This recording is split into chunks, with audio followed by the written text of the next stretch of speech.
नमस्कार। SPT news में आपका स्वागत है। पेश है आज 9 दिसंबर 2025 मंगलवार शाम 7:15 बजे राजस्थान की बड़ी खबरें। राजस्थान की सियासत एक बार फिर से उबाल खाने की तैयारी में है। सूबे की भजनलाल सरकार ने पंचायत समितियों के प्रधानों की प्रशासक लगाने की मांग को खारिज कर दिया है। इसके साथ ही सरकार ने इस बात के विधिवत आदेश जारी कर दिए कि जिन पंचायत समितियों और जिला परिषदों का कार्यकाल 11 दिसंबर 2025 को समाप्त हो रहा है, उनकी कमान अब अगले चुनाव तक संबंधित जिला कलेक्टर से संभालेंगे। वे ही दोनों संस्थाओं के प्रशासक होंगे। सरकार के इस फैसले से प्रधानों और जिला प्रमुखों का प्रशासक बनने का सपना टूट गया है। 11 दिसंबर को सूबे की करीब 325 प्रधानों और कई जिला प्रमुखों का कार्यकाल पूरा हो रहा है। उच्चतम न्यायालय ने पश्चिमी बंगाल और अन्य राज्यों में बूथ लेवल ऑफिसर को धमकाने के अलावा चुनाव आयोग की तरफ से करवाए जा रहे मतदाता सूची के गहन पुनरीक्षण के काम में कथित तौर पर बाधा डालने की घटनाओं को गंभीरता से लिया। अदालत ने एक मामले की सुनवाई के दौरान निर्वाचन आयोग से मतदाता सूचियों के विशेष गहन पुनरीक्षण कार्य में विभिन्न राज्य सरकारों द्वारा सहयोग की कमी को गंभीरता से लेने को कहा है। सर्वोच्च अदालत ने कहा, अगर हालात और बिगड़ते हैं तो पुलिस को तैनात रहने के अलावा कोई रास्ता नहीं बचेगा। इस पर चुनाव आयोग ने कहा कि उनके पास सभी संवैधानिक शक्तियां हैं जिससे हम बीएलओ और अन्य अधिकारियों को धमकाने की घटनाओं से डील कर सकते हैं। राजस्थान के बांसवाड़ा में लुटेरी दुल्हन का मामला सामने आया है। केस जिले के प्रतापगढ़ का रहने वाला है। मामला इलाके की घाटोला थाना का है, जिसमें पुलिस ने ठगी की वारदात में शामिल 2 लोगों को मध्य प्रदेश के इंदौर से गिरफ्तार किया है। ये दोनों पिछले 4 महीनों से फरार चल रहे थे। लुटेरी दुल्हन मामले में पुलिस अधीक्षक सुधीर जोशी ने जानकारी देते हुए बताया कि प्रतापगढ़ रोड पर रहने वाले एक युवक भुवनेश दोषी ने शादी के नाम पर थाने में लाखों की ठगी की रिपोर्ट दर्ज करवाई है। उसने रिपोर्ट में बताया कि पहले से विवाहित महिला सलोनी और उसके सहयोगी सरिता जैन फर्जी आधार कार्ड का इस्तेमाल करके उससे शादी की। राजस्थान के राजसमंद के पीएम श्री स्कूल में एक महिला टीचर के साथ छेड़छाड़ का मामला सामने आया है। यह जिले के नाथद्वारा सब डिवीजन एरिया की ग्राम पंचायत बिलौता का PM Shri government higher senior secondary school है। इस स्कूल में एक महिला टीचर ने अपने साथ हुई छेड़छाड़ का मामला शिक्षा विभाग के सामने उठाया। जिसके बाद स्कूल का माहौल बिगड़ता देख गुस्साए गांव वालों ने स्कूल को घेरकर बाहर प्रोटेस्ट किया। घटना से गुस्साए गांव वालों ने स्कूल को घेर लिया और विरोध किया। उन्होंने लड़की से छेड़छाड़ करने वाले फिजिकल एजुकेशन टीचर को हटाने की मांग की। राजस्थान में भारतीय जनता पार्टी ने संगठनात्मक स्तर पर एक और बड़ा कदम उठाते हुए प्रदेश के 44 जिलों में जिला प्रभारी और सह प्रभारियों की नियुक्ति कर दी है। यह नियुक्तियां हाल ही में घोषित प्रदेश कार्यकारिणी के बाद संगठन को और मजबूत करने तथा पार्टी के जनाधार को जिलों में विस्तार देने के उद्देश्य से की गई है। खास बात यह है कि इन नियुक्तियों में कई ऐसे नेताओं को महत्वपूर्ण जिम्मेदारी दी गई है जिन्हें इस बार प्रदेश कार्यकारिणी से बाहर रखा गया था। राजनीतिक विश्लेषकों के अनुसार यह फैसला अंदरूनी संतुलन साधने और पुराने नेतृत्व के अनुभव का लाभ उठाने की रणनीति के तहत लिया गया है। 30 करोड़ रुपए की कथित धोखाधड़ी के मामले में गिरफ्तार बॉलीवुड फिल्म डायरेक्टर विक्रम भट्ट और उनकी पत्नी श्वेतांबरी भट्ट को एसडीएम कोर्ट ने 7 दिन के पुलिस रिमांड पर भेज दिया है। उदयपुर पुलिस दोनों को सोमवार देर रात मुंबई से उदयपुर लेकर आई थी।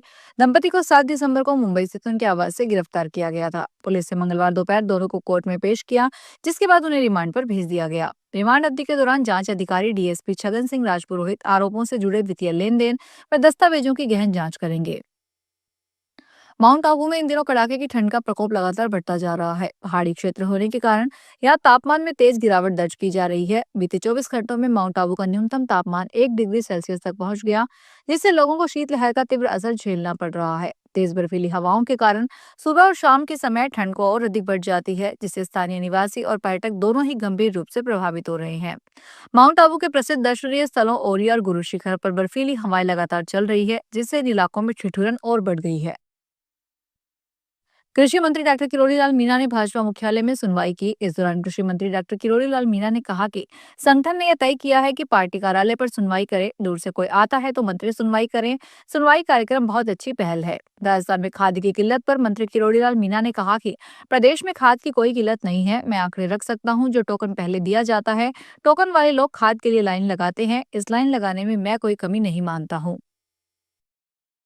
अंतर्राष्ट्रीय पर्यटन जगत में अपनी अनूठी पहल बना चुके जैसलमेर के विश्व प्रसिद्ध मरु महोत्सव 2026 का आयोजन साल 30 जनवरी से 1 फरवरी तक पूरे 3 दिनों तक चलेगा। डेजर्ट फेस्टिवल की तारीख सामने आने के बाद से पर्यटन जगत से जुड़े लोगों में काफी उत्साह है। कलेक्टर प्रताप सिंह ने पर्यटन विभाग द्वारा तैयार किए गए 3 दिवसीय कार्यक्रमों की समीक्षा की। बैठक में फेस्टिवल के मुख्य केंद्र जैसलमेर शहर के साथ साथ पोखरण, सम के धोरों और खोड़ी में आयोजित होने वाले कार्यक्रमों की रूपरेखा पर चर्चा की गई। भरतपुर के चिकसाना थाना इलाके में एक रिटायर्ड डिप्टी जेलर के घरों पे चोरों ने अपना निशाना बनाया। चोर घर से 10 तोला सोना, 1 किलो चांदी के जेवर चोरी करके ले गए। घटना के दौरान घर के सभी व्यक्ति रिश्तेदार के यहाँ एक कार्यक्रम में शामिल होने के लिए गए थे। घर की महिलाएं पड़ोस में ही थी। घर की तलाशी लेने पर पता लगा कि घर से 10 तोला सोना और 1 किलो चांदी के जेवर चोरी हो गए। इसके अलावा एक 15,000 की घड़ी और घर का कुछ सामान गायब है।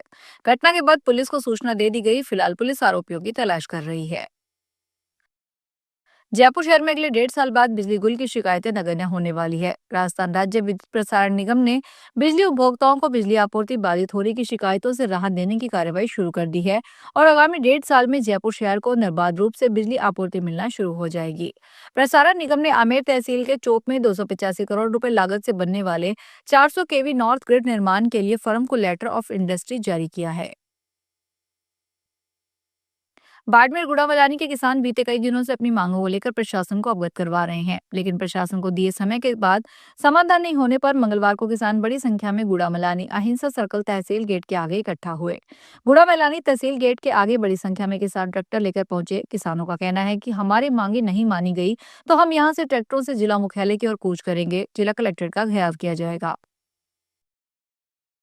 अहमदाबाद में तलाक का एक अजीबोगरीब मामला सामने आया है, जहां खाने में प्याज और लहसुन डालने को लेकर एक कपल के बीच बहस इतनी बढ़ गई कि शादी के 11 साल बाद ही मामला तलाक तक पहुंच गया। पत्नी बच्चों को साथ लेकर चली गई, जिसकी वजह से पति ने पत्नी के खान पान की पाबंदियों को असहनीय बताते हुए फैमिली कोर्ट में तलाक की अर्जी दायर की थी, जिसे मंजूर कर लिया गया। बाद में इस मामले में गुजरात हाई कोर्ट का दरवाजा खटखटाया गया, जहाँ अदालत ने तलाक को चुनौती देने वाली पत्नी की अपील खारिज कर दी।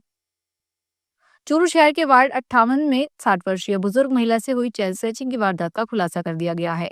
पुलिस ने मामले में 4 आरोपियों को गिरफ्तार कर सोमवार को गढ़ से सुभाष चौक तक पैदल परेड करवाई।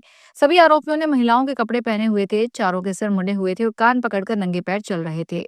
आरोपियों ने महिलाओं को सलवार कुर्ता पहन रखा था। इस दौरान लोगों ने चूरू पुलिस जिंदाबाद के नारे भी लगाए।